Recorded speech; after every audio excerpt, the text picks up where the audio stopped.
Welcome to Just a Thought with Amy Keys. We are here to inspire, educate, inform, and entertain. Today's episode features Heather Bryant with Trua Mid-South. This is a senior living locators business that she has just launched for the Mid-South.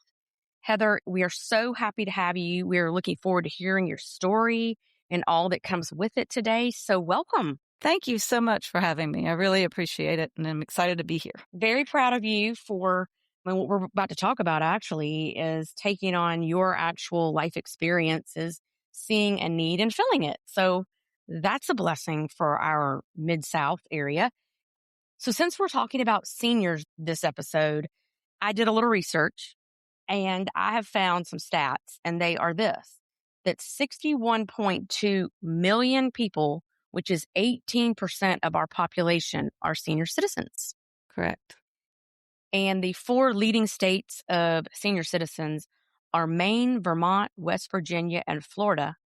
And it is projected there will be 80 million senior citizens by 2040 because we're living longer. Yes, we are. And Utah and Texas have the least with 14% senior citizen populations. So I wanted to throw that out there because I like numbers. I like to see a picture of who your niche is, and that's a big niche. Well, because of the baby boomers, we actually have between 10 and 12,000 a day turning 65. Wow. So, all right, let's jump in. Why are you here today? And tell us your story from 2017 to now. Well, I saw you were putting on this podcast and knew I wanted to be a part of it, and I'm so excited to be here. So I'll tell you a little bit about my history and then what led me to starting Trua Mid-South. In November of 2017, I have a special needs brother who was on his daily walk. That was his exercise. He just walked the cove like twice a day. And when he was out, he saw a neighbor pulling in their driveway and he turned to wave. And when he did, he went face down into the concrete and his head bounced like a basketball on the concrete, bruising his spinal column. The neighbor went over and got my dad. My dad came out to check on him. They rolled him over because he was face down in the concrete. They rolled him over and was like, "Ryan, why didn't you try and stop yourself?" And he said, "Dad, I couldn't." And so with that, they rushed him, of course, to the hospital, did some looking, and it seemed he had a bone spur they didn't know about that nicked his spinal column. When he turned to wave, it caused paralysis, and he went down and it bruised it, causing, like I said, quadriplegia in him. Wow. Because it's an incomplete fracture, it was a bruise, he could have regained some mobility or some movement in his limbs. But being special needs, he didn't quite have the focus or the attention needed to really get that rehab back and get everything back. So he did get some arm movement back. Eventually, we went to Shepherd's for about 3 months, and then we came back, and he continued therapy here, and he lived at home for a little while. The trouble is finding healthcare providers that are reliable, and it got to be a lot on my parents and on my sister-in-law and my brother and me. Did he move home with them? He did. Oh, he did. Okay. Yeah. And they're already senior citizens at that time, Absolutely. having to take care of a special needs quadriplegic. Correct. Okay. Correct. He came home in a wheelchair, unable to really do much for himself. And so it was very hard on them. And it was aging them very quickly. Sure, it would age anybody. Correct. Yeah. Correct. So in the fall of 2020, so COVID's going on. Right. We got him into a facility that's been pretty wonderful for him. But it was not an easy, path to figure out like where we wanted to go, what we wanted to do, how we wanted to do it. And it really was eye-opening as to how overwhelming and how no one there was there to help us figure this stuff out. We just kind of had to figure it out ourselves. A lot of Googling, a lot of trial and error. Some things went well, some things didn't. Yes, we learned a lot, and it is not a path I would recommend for most people. Then in January of 21, so he went in the fall of 2020, and things were good. The problem there was, it was 2020, so we weren't able to be there to educate people on how to care for a quadriplegic, which made it, a little difficult. But in January of 21, then my dad tripped and fell in his kitchen and pinned his neck against the pantry door, causing the exact same injury my brother had, which is bruising in the spinal column in the exact same place. Wow. What are the odds of that? Not. Wow. Wow. Lightning shouldn't strike in the same place Wow. twice at all. So when that happened to my dad, same thing. He went and had the surgery here and then went to Shepherd's for several months. He was able to gain a little bit more mobility, but he sustained a brain injury in the process, exacerbating and accelerating early onset dementia or Alzheimer's or Oh, something. So gosh. that made his focus very difficult in his Mm. rehab process. So it wasn't great either. He also came home from there. And again, we had in-home care. Again, people were not reliable. It was very hard on my mother, my brother, my sister-in-law, and me. And it was eye-opening again to know how difficult it was to really navigate the whole senior care space, right? Wow. And so, but we found a facility for him as well that we thought fit his needs. And that was the key to Trua that I just really connected with is the system and the software we use matches a need to a capability. So if a patient needs certain things, it's going to match and make a recommendation for the facilities that can really offer that. So that's what excited me and made me kind of go down this path of starting something new was there's not anybody out there to help to lead you through that process of figuring out what works, what doesn't, where the right next steps are. And we want to be that resource for others since we've been through it twice now. And to do this, you obviously have a passion to do it through what you've literally lived this with your family. But in addition, let's add that you left your other job, you quit your other job to do this. So that's a leap of faith. And you obviously believe in what you're doing because many, many props to you for being willing to say, hey, I see this need, I can be the change. I prayed over this for years, several years, because I just saw how difficult it was. And so many people I knew had been through similar things, not as grave as what I've been through, Right. but still trying to navigate a world that just doesn't have a lot of guidance and a lot of support. And so after a lot of prayer and a lot of soul searching, and again, I looked at Trua for about a year before I decided to start it here in the Mid-South to be able to help people in this area. I'm a native Memphian. I love it here. I want to give back to the community, and I wanted to do more. I had a very successful career in supply chain, something totally different, but I can take a lot of the skills that I had gained there and apply it here and help people and I love it. hopefully be a lot more fulfilling. Sounds like through your prayers, God is using you to pay this forward and help everybody else. I hope so. I love it. Well, so part of your platform is 5 hidden signs that a senior may no longer be safe living alone. So I thought you might want to talk about that a little bit. Yeah, for sure. It's a hard decision, when you start talking to your family members, whether they're young or old and kind of what those next steps look like. But when you start seeing things like falls, that's an early indication that, okay, they're not as steady on their feet and maybe not going to be safe home alone anymore. Balance issues, if they're having to really hold on a lot, as they walk around. I mean, there's always that worry they fall, bump their head and it becomes something worse than it needs to be. Right. Another sign is any kind of medication mistakes.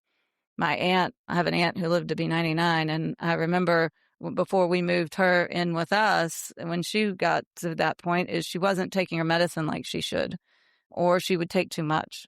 And in either case, that's It bad. can be really bad. Yeah. Yeah, correct. So medication mistakes are a good sign. Another one is poor nutrition or loss of appetite. That same aunt got to where she wasn't eating. I mean, she just never was hungry, she said. I think taste buds kind of stopped working at some point. And When my mother-in-law had Alzheimer's, she just forgot to eat yeah, and she was never hungry. correct. So yeah, that would definitely be a Yeah, and so indicator. if you're not giving your body the right nutrition, it's not going to perform for you. It's going to cause some of these other things. Right. So just something else to watch out for. Right. Another one are memory concerns. If you know somebody that's kind of forgetful or they repeat themselves or they forget that they asked you the same question recently. I mean, those are things to watch out for, because if they're forgetting things like that, what more important things might they be forgetting? Right. And then finally, just the household chores. Like, are they able to really maintain that home properly? They're having difficulty managing their home. More than likely, they, don't need to be in it by Right. themselves. Right. And safety things like remember to lock the doors and all that kind of Correct. stuff. Yeah. For sure. So, can you assist all ages? Of course. Okay. Yeah. So anybody that, like my brother, for instance, he's the youngest person in his facility.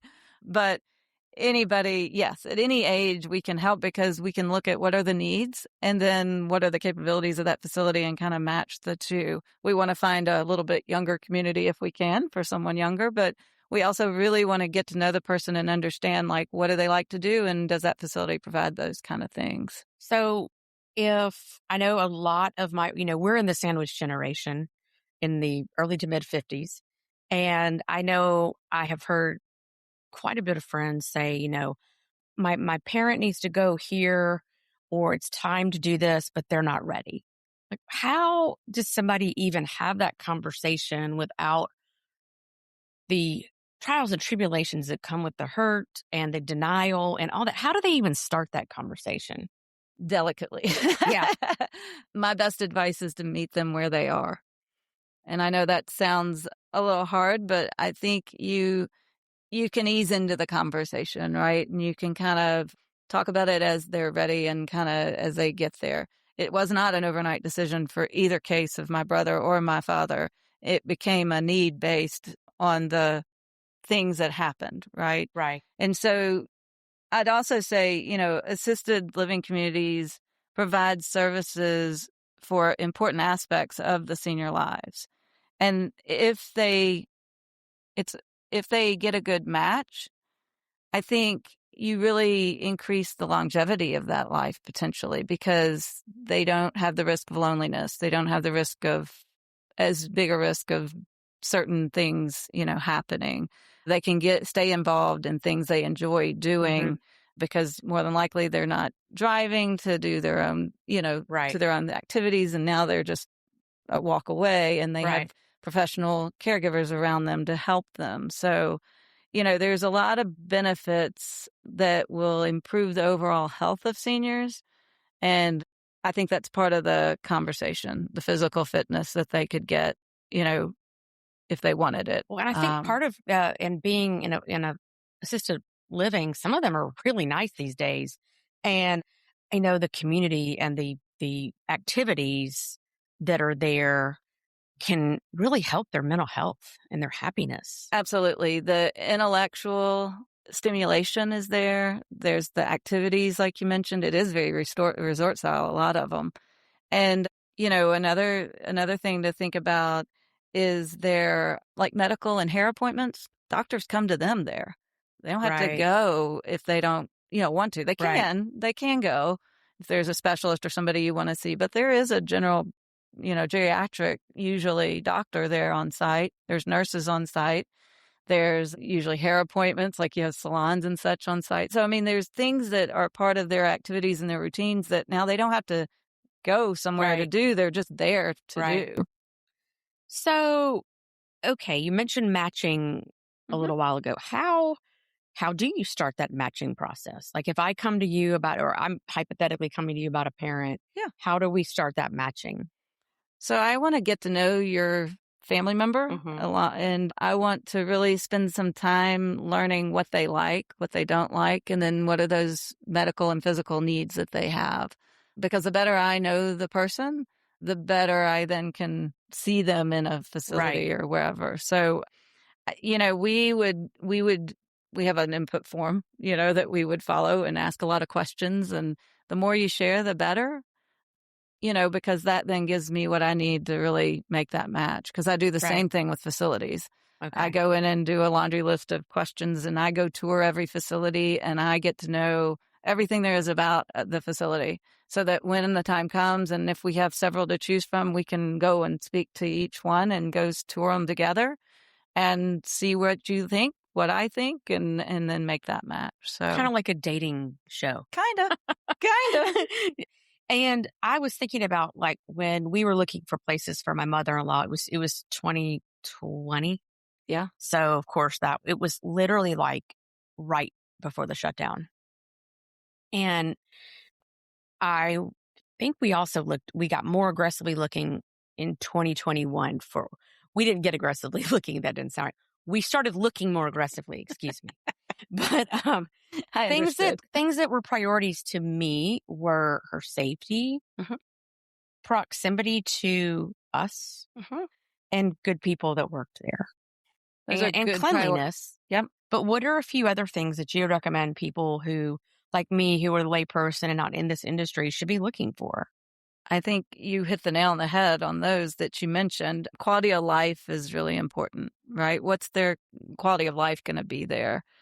What care do they need? And is it in a safe and comfortable environment? And is that facility able to provide that? What things does your family member like to do? Does that facility offer that? Again, it comes to that quality of life, right? And then finally, their personality is very important because if they want less, or I should say more independence or less independence, there are facilities that offer more or less depending on what those needs are. So there are places out there that you would think they were living in a resort and nothing really changes about their life other than the size of the space that Right, they're in to sleep in. right. So, but if they need more, there's facilities that allow for that as well. And I know some seniors are my mom is an example. She was a very good planner and she was very organized. And so I knew if my dad had passed away before her, which he did not, she passed away last October, but she had a plan that if something happened to him first, where she was going to go. She knew where she was going to go. She knew the specific place in that place she wanted to be. She knew because she picked a proximity that was close to all of her places where she was going and shopped and her hair person and her Trader Joe's, all those things. So she knew what she wanted. But do you think that most people don't plan that and have no clue? I think there might be a little denial factor that we're getting older and we don't want to think about those things. So there's a little bit of stumbling block there for Agreed. people. Yeah, I don't think it's normal for people to plan that far out. And usually, it doesn't hurt to plan like the area and all, but your needs may change. Right. And that facility that you may think you want to be at may or may not provide the best Right. care for whatever Right. that need is. So that's the only watch out to getting really dead set on one particular place. And I will also say facilities change over time. I've heard that. I've heard people say, well, my mom was there 10 years ago. And then someone's like, well, I wouldn't put her there now. You do hear that. I think management changes, staff Correct. changes. And I'm sure staffing is just a bear for this industry. It's a hard job. Agreed. You have to be called to want to work with the elderly. I mean, Agreed. you have to be called. They're so special, but there's a lot that goes with it. Toiletry. I mean, there's so many things happening there that it does take a special person, not just anybody to work it. Agreed. And honestly, that's one reason for them going to a professional location with professionals versus staying home because they're trained to handle people in Right. all states of their medical need. So my dad, like I mentioned, had the kind of early onset Alzheimer's or dementia or something that had accelerated when he had his injury. Well, he got very uncharacteristically rude and said things that he in his right mind would never have said, which was really hard on the caregivers and ultimately why they ended up leaving. Sure. And so they weren't, while they thought they were trained for it, they really couldn't handle it. Whereas when he was in somewhere, they handled it. They knew how to handle it. They Right. knew how to deal with that piece of the puzzle. So that's one of the things, that's super important when you're looking around at places is, are they well staffed? What is their turnover? It is unfortunately part of the industry right now. But like you said, it takes a special person and there are special people in all those places. Well, in that whole like denial of possibly the person who needs assisted living, there's also the denial, the guilt, the sadness on the actual family as well. When my mother-in-law my father-in-law and would start needing assistance with her with some bathing. And one day he's like, I just cannot do all this myself. And she had, she had Alzheimer's for about, I would say 8 years. My father-in-law is going to say 10 because he lived with her and he saw the changes. But in I think 2016, she just said, I'm not driving anymore. Like, here's my keys. She was in no denial about what was going on. She had all the testing and all the things. And, for many years, it didn't even seem like anything was wrong with her, but we didn't live with her and they live out of town. So there's an agency where they live in Arkansas, which reminds me a lot of what you're doing. And they made an enormous difference in our life because I live 3.5 hours from them. B, I can't be there all the time. C, I'm the daughter-in-law, not the daughter. Mm-hmm. And so they were super approachable. They were super helpful. Like, you just felt like you were with the warmest, nicest people on the phone who genuinely cared. They were just good people and they sent wonderful caregivers. And one of them, Courtney, like, she came to my mother-in-law's funeral and she bought them presents. And I had a texting rapport with her for a long time. Like, I know when she had her second baby, and I knew all about her son's ear infections as a baby. Like, you become these Part of the caregivers are family. part of the family. Correct. And they made our life so much easier from afar. And they always sent quality people. Were all the people perfect? No, you're never going to have perfection. Courtney was pretty perfect, though. She immersed herself into every day. She came from like 9 to 1, which it gave my father-in-law time to run to the bank or the grocery or do the little things he needed to do. And it gave him company too, because he needed the interaction. And they were a blessing. So that's why I was taken with this when you told me about yours doing this, because I really think you can be a big, big help. Well, the good news is for families, it's free.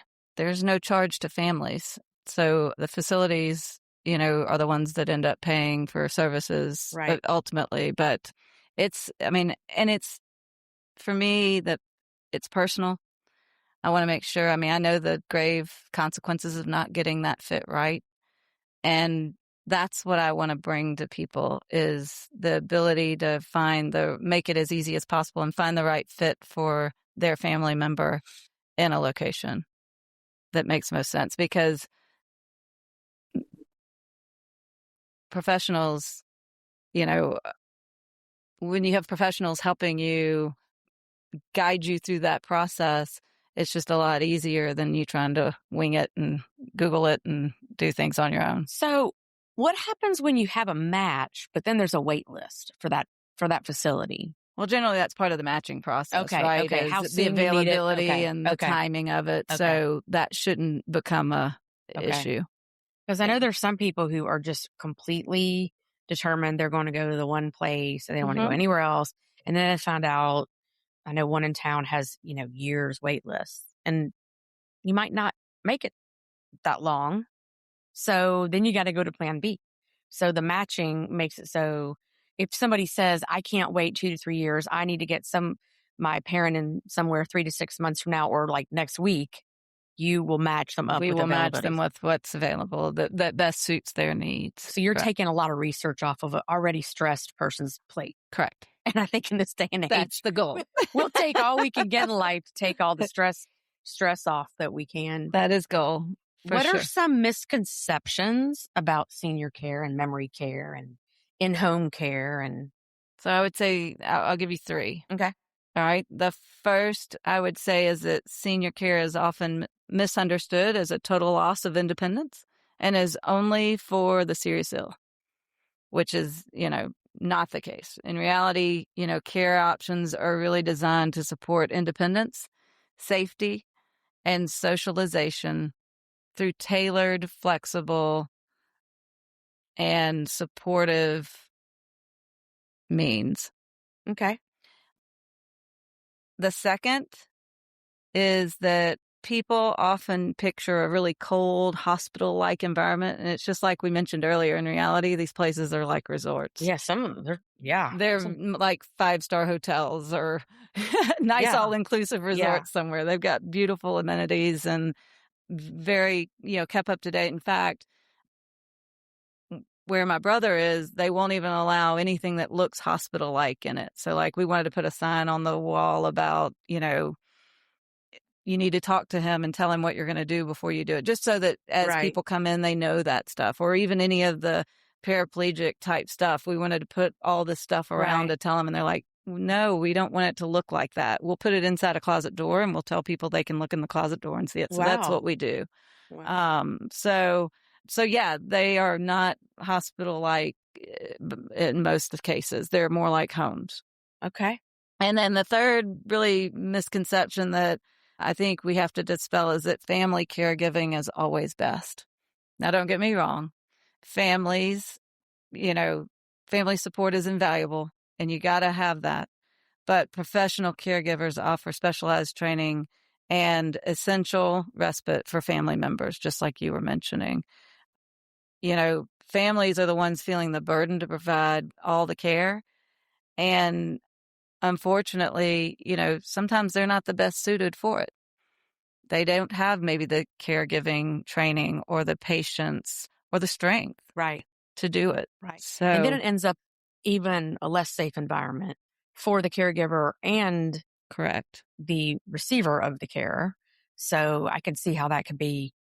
Definitely. I know that I hear, one of my friends' moms before she passed, my friend was saying a lot about how, I mean, they just couldn't keep anything there. They kept stealing their stuff and how angry and upsetting that would make you to steal from your loved one. And so they just stopped taking stuff there. And that makes me so sad. Yeah, I haven't run into that so much. I mean, and again, we don't keep anything super valuable. I mean, both my family members, my brother and my dad, both had iPads they kept there. That's how we communicate. We'd FaceTime with them because Right. neither one of them you really used a phone. Right. So we will FaceTime with them to be able to see and talk to them every day.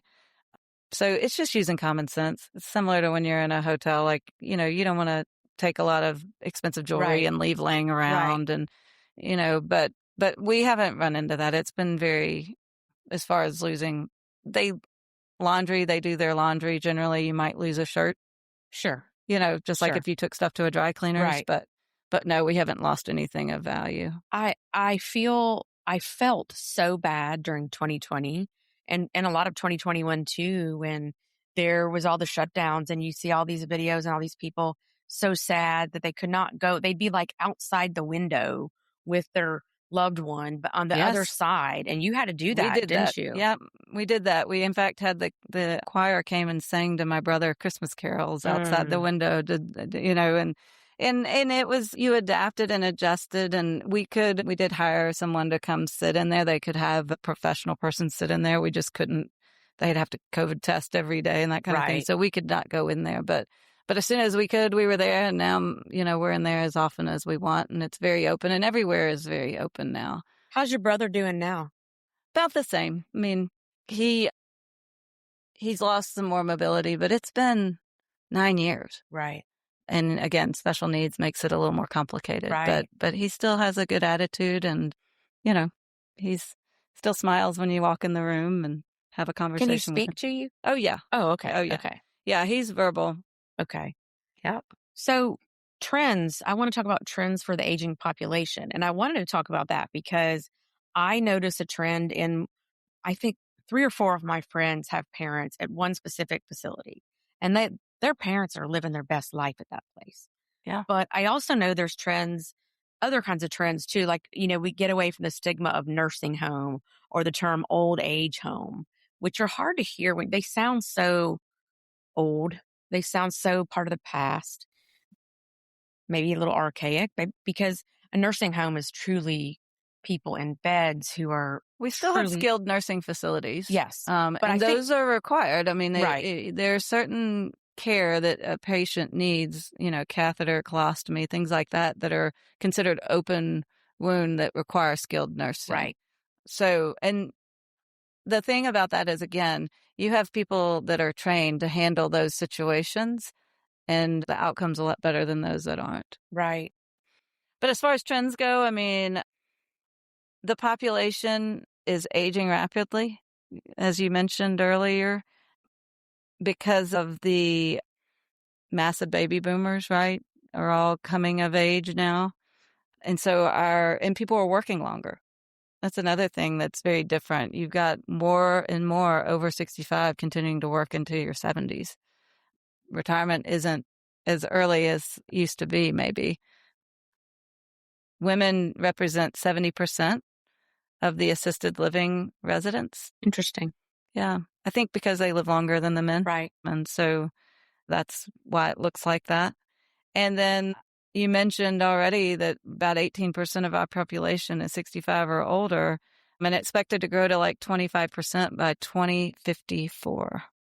So those are the main trends that I've seen or done, a little bit of research on and You've seen. definitely picked a niche that will sustain itself.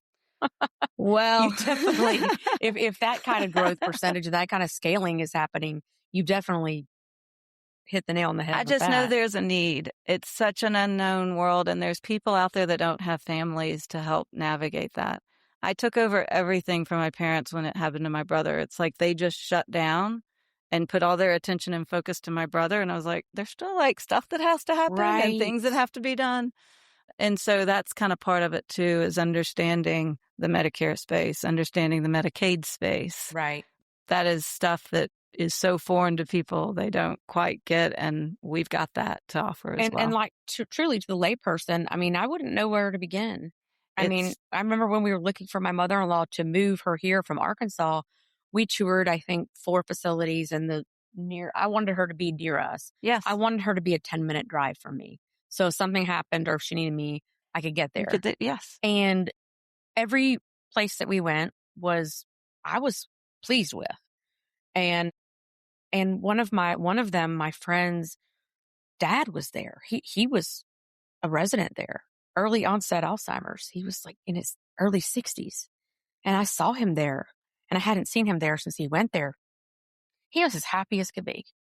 It gives a new life to people. And that's the part I think families, they think they're happiest at home, but in reality, they're usually very lonely.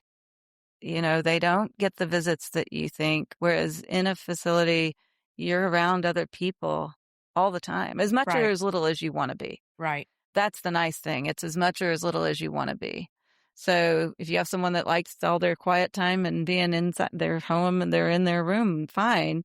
But if they want to be a part of the activities, they have constant activities in these places. And like you said, I mean, most flourish and it extends their life. Well, it's, I always like to talk to, I always think about when friends have a business or any kind of venture, there's always a why behind it. But your why is in front of it, which I think is super cool. Thank you. That, you've lived it, you've been in the trenches and you know your why. And I really don't think it's easy to succeed in any venture if you do not know your why. Sometimes you find out more whys along the way, but I think your why is like, it's leading. It's the start of the train for you. It is the burning platform is to get it right for people. Because you don't want people to go through what you've gone through. Exactly. And it's so complex and people are it's emotional. Exactly. It's emotional looking at places. We were looking at places for my mother-in-law. Now, we never ended up bringing her here. She stayed in Arkansas, and my father-in-law, Prince Charming, cared for her until he finally waved the white flag and said, okay, March of 2022, he put her in a facility. My husband had seen it and approved of it and all that.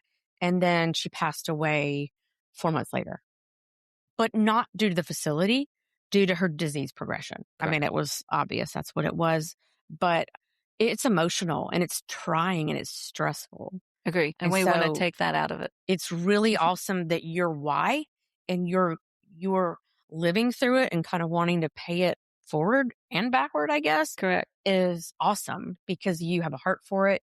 You're not just doing it because it's a job. I mean, you left your good paying job.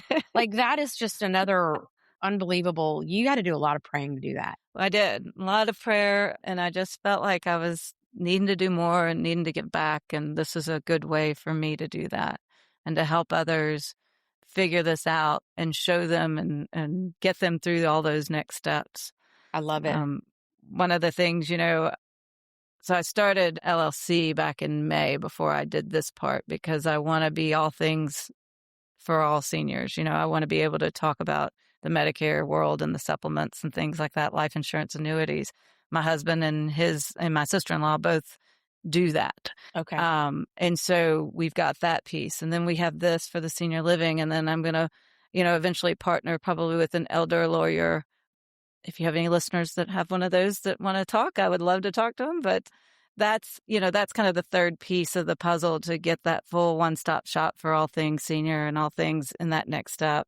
So that, I want to be that trusted guide for people and for your family, to get through all those next steps when it comes time. So thank you so much for having me. I'm so glad to know all this because it is a niche that's going to grow and that we need it.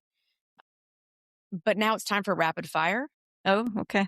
And rapid fire is becoming quite exciting. People who have listened to the podcast are like, one of my guests said, "Oh no." But it's a fun little way to kind of wrap up the podcast. And I promise I won't embarrass you. And if you have anything that you're like, nope, don't want to, just say pass along. But what's a word to describe how this venture feels? Exciting. Okay. Any other words? Oh, you can use more. Oh, okay. You just said a word. Well, yeah. Sometimes I like to do that because then people are like freezing up going, you put me on the spot. Nobody knows their rapid fire questions. The first word that came to mind was exciting. But it's scary, right? I mean, like you said, I've left like a really great career to kind of venture off and do something on my own. So, but I do have the faith and the belief that God's led me here and that He's got me all the way. So I'm just super excited. What is a word to describe this mission? I'm going to answer for you and say it's your why. It's your why. Yes. Now you can answer for yourself.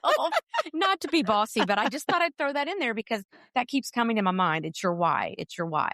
Absolutely. I mean, ever since, this happened with my dad and my brother both, I've just had this nagging sensation that I need to do more. I need to give back. I need to help others get through this process because it's so overwhelming and isolating. And so, it is my why, and it is what my mission is to make it easier for other people.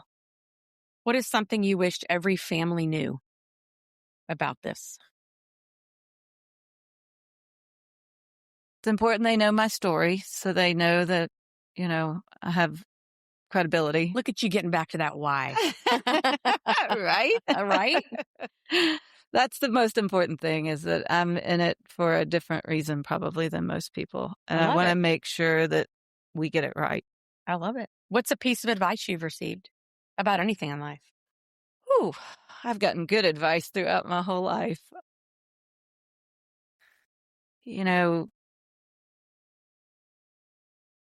Gosh, the advice, I always have to have one that stumps you guys. Well, that one is it because I get so much good advice and I give my kids this advice all the time, but that's make good choices.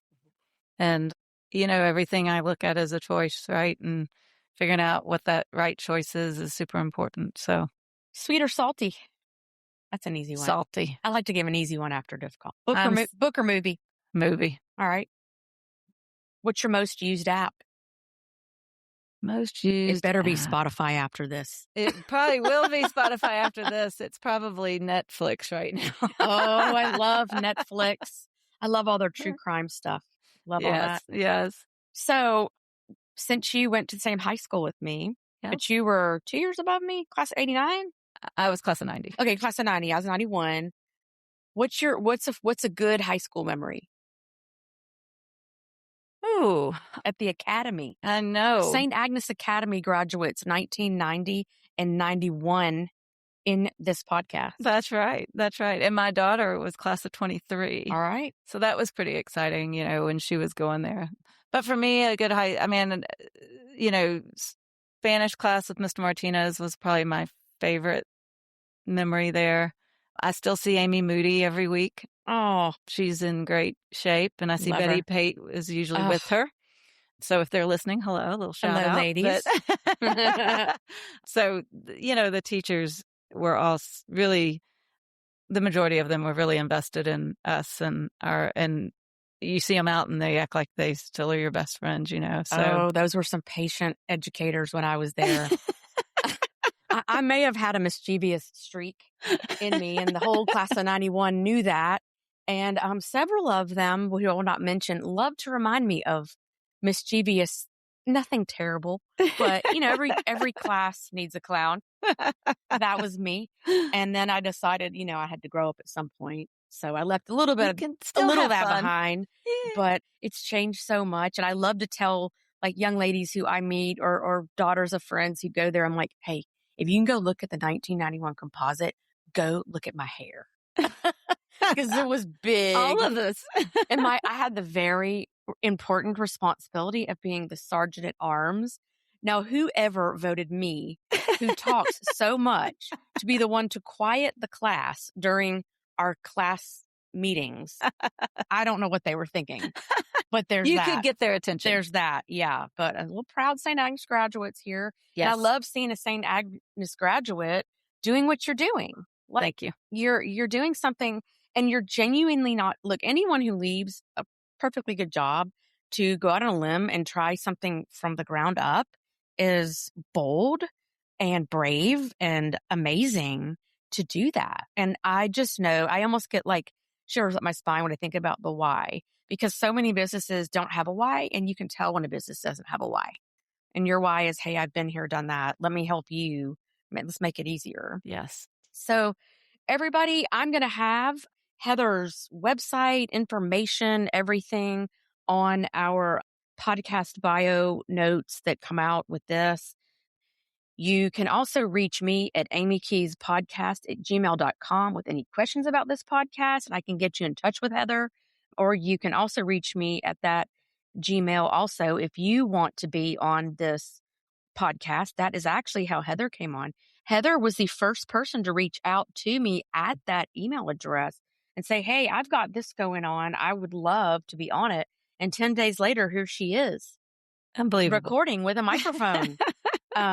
So nothing you come to me with is too big or too small. I mean, everybody has a story. So it's Amy Keys, AMYKEYS podcast@gmail.com. And we are on Spotify, iHeartRadio, Amazon Music, Apple Music, now Audible, and apparently, according to my husband, on YouTube.